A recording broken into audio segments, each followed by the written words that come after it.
जैसे हम कपड़े पहनते हैं लेकिन कपड़ा और मैं अलग अलग हैं, ऐसा भेद ज्ञान होने के कारण कपड़ा फट जाए तो मैं फट गया ऐसा तो नहीं लगता, कपड़ा उतार के अलग रख दिया तो मैं अलग हो गया ऐसा तो नहीं लगता।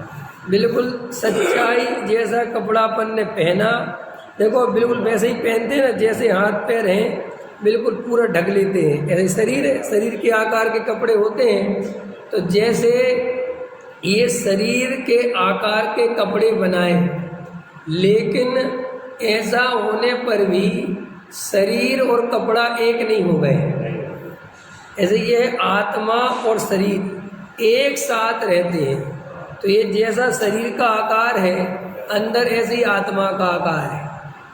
आत्मा के सारे प्रदेश इस शरीर से ढके हुए, ऐसा समझ लो। ऐसा होने पर वह शरीर और आत्मा एक नहीं हो जाती, लेकिन अज्ञानता के कारण भ्रम से वो एक होता मानता है। मानते कि नहीं मानते? पर को ऐसा लगता है कि मैं शरीर ही तो हूँ। अजो कितना अच्छा उदाहरण दिया। पर उससे क्या होता है कि वो पागल ऐसा मानता है कि ये मेरे अधीन है कपड़े।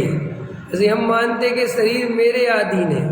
अब शरीर में नाना प्रकार की स्थितियां बनती हैं, कभी पतला होता है, कभी मोटा होता है, कभी बीमार होता है, कभी कुछ होता है, कभी मैंने होता ही रहता है कुछ ना कुछ। तो ऐसा मानते हैं कि ये मेरी अवस्था हो रही है। पेट में दर्द किसे हो रहा है? मुझे हो रहा है। शरीर में आदि व्याधि किसे हो रही है? मुझे हो रही है। पतला हो गया शरीर तो कौन पतला हो गया? मैं पतला हो गया। शरीर मोटा हो गया तो कौन मोटा हो गया? मैं मोटा हो गया। ऐसे 24 घंटे मिथ्या दर्शन चलता है, चलता है 24 घंटे, 24 घंटे। और इसी शरीर में एकत्व करता है, करता है, करता है।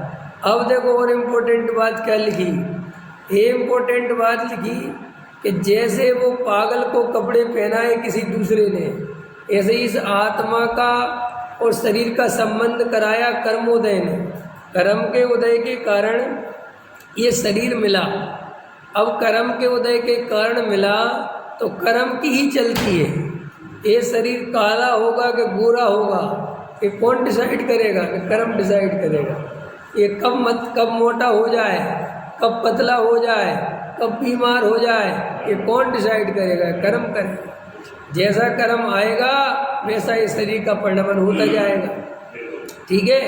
अब है तो वो कर्माधीन और हम मानते हैं अपने अधीन, और वो अपने अधीन है नहीं, तो वहाँ वो अपने अनुसार परिणमन करता नहीं।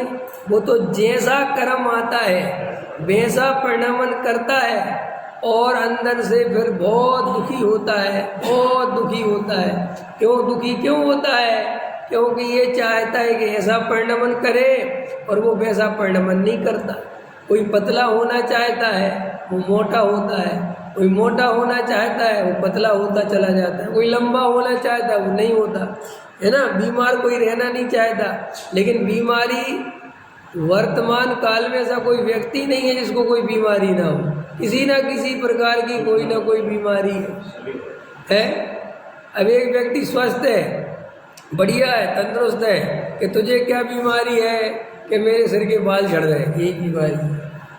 अब उसी के लिए परेशान है बेचारा, नहीं समझ। सिर के बाल तो बिल्कुल अपन नाई को भी दे के आते हैं फ्री में, वो पैसा देते हैं, लेकिन वे बाल झड़ने लगे तो रात और दिन आकुल व्याकुल होते हैं। क्यों? क्योंकि ये सारी अवस्था मेरी है। अगर ये बाल झड़ जाएंगे तो मैं सुंदर नहीं दिखूंगा। तो शरीर की सुंदरता से अपनी सुंदरता मानते हैं। श्रद्धान में इसका नाम मिथ्यात्व है।